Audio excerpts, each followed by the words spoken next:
good morning, Blair. Thanks for having me.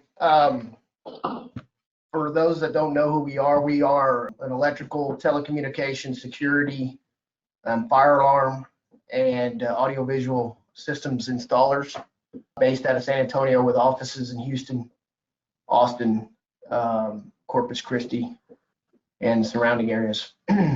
So we've just put together some bullet points in parallel with DSI. It's very, very consistent. I mean, we're selling the same kind of commodities, just in different formats. So I wanted to just give a brief outlook of where we are today and where we're going to be tomorrow. Who knows, right? Our staff planning is still 100% in our office, and with COVID on the rise, we're starting to have talks about potentially doing some social distancing measurements. Our job sites are picking up a little bit of momentum for screening policies. Mask requirements are back, and vaccination requirements are being talked about. I know DSI is on some of the Amazon projects as we have been, and that's one of some of these people that are these large customers coming into Texas are starting to talk about vaccine requirements for our employees to be on their sites. Effects on current and future work, we projected our revenue in 2021 to be up 50%, which is parallel with commodity increases and labor and job opportunities. Revenue in the area, especially Central Texas, is the reason behind that, and DSI hit on that pretty heavily. Little bid tracking from our state. May bids, we were over $100 million worth of opportunities. June was the same. July was the same, and we're seeing a little dip in August, and which concerns us for 2022 opportunities. One of the things that is interesting here is the large projects that DSI was talking about consume huge levels of workforce, and with these aggressive schedules have huge dips in the labor market, meaning a lot of these jobs finish at the same time. So trying to find a place to put these people at the same time is challenging from a pre-construction perspective. Going through materials and labor on our side, obviously escalation. Steel continues to rise on our side, which is EMT and fittings and boxes. Copper, as DSI said, has leveled, but it's way up. So 24 months ago, if I was able to buy 600 copper for $7.25 a foot, is now $19 a foot. We like to entertain a value engineer, a cost savings opportunity to go to aluminum. However, aluminum's rising, but not near to the levels of copper. PVC is some of the most ridiculous stuff I've ever seen. 18 months ago, a 4-inch stick of PVC was $1.75 a foot, and now we're paying around $6 a foot. So large-scale mission-critical data centers and large-scale utility requirements, dry utility, civil requirements are now going through the roof as far as cost goes. Light fixtures, being able to get light fixtures has been a challenge. There's chips that go inside of the LED drivers that are creating a shortage. There's these same chips in everything that's a PLC-based system. For us, it would be metering, generators, other kinds of switchgear. And what's happening is you can have 90 to 95% of a generator built and in line that's sitting there waiting on this chip to deliver, which is causing problems getting buildings finished out. Molded case breakers, due to the resin shortages, are an issue, and draw out style breakers are an issue again because of the chip shortage. And then deliveries. So yeah, you get a commitment, you get a delivery committed to, and you can't get anybody to drive a truck to get it to you.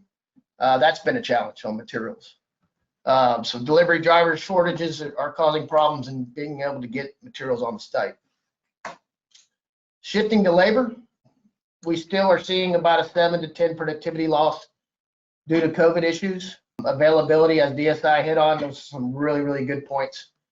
It's a first come, first served basis. So forecasting manpower has been our #1 projective over the last couple of months, making sure that we're serving our clients and understanding what kind of opportunities our key clients have coming up.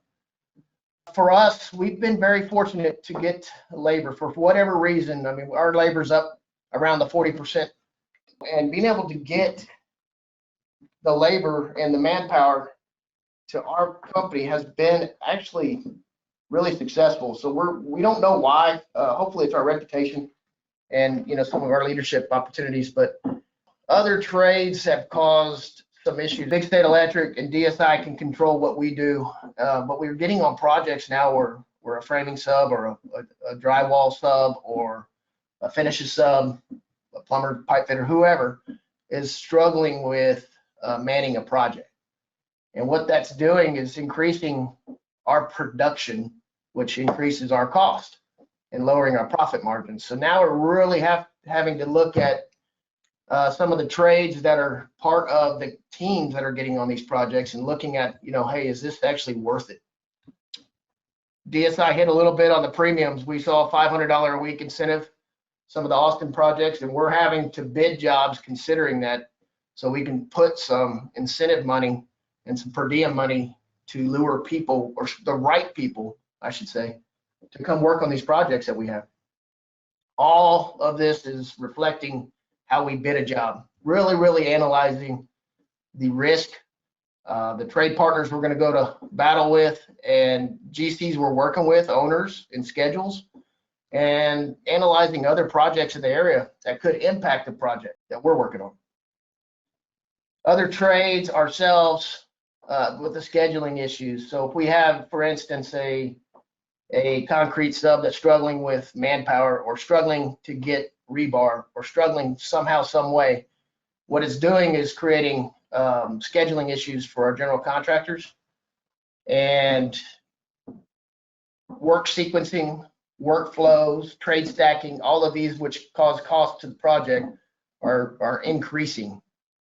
Being able to charge or send a change order for any of those has been a real challenge. It is cost to us, and we're trying to figure out a way, how do we justify it?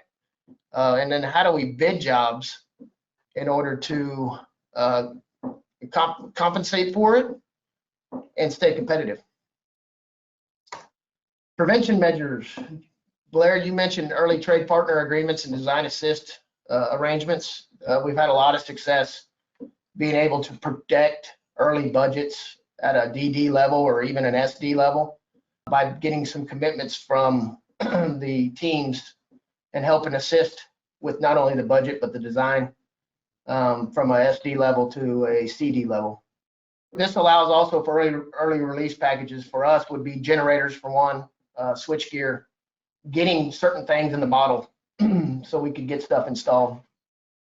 Consider aluminum over copper and aluminum over steel. We're seeing aluminum conduit versus EMT conduit being installed. Consider fiberglass conduit underground versus PVC. It takes some planning to get it done, but we're seeing some opportunities there to save some cost. I mentioned something about vetting out the trade partner backlog for the entire team.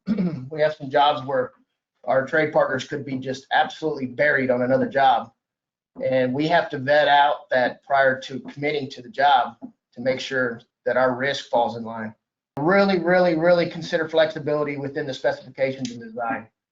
There's some projects that this is the way it has to be. We're not slipping, we're not moving. It has to be done this way. Well, that's going to present some challenges now and in the future if we don't have some flexibility to look at or think outside the box and look at other materials and means and methods. And then Blair, you mentioned something about carrying us contingencies and some alternates within the budgets or bid process. I think that's a great idea.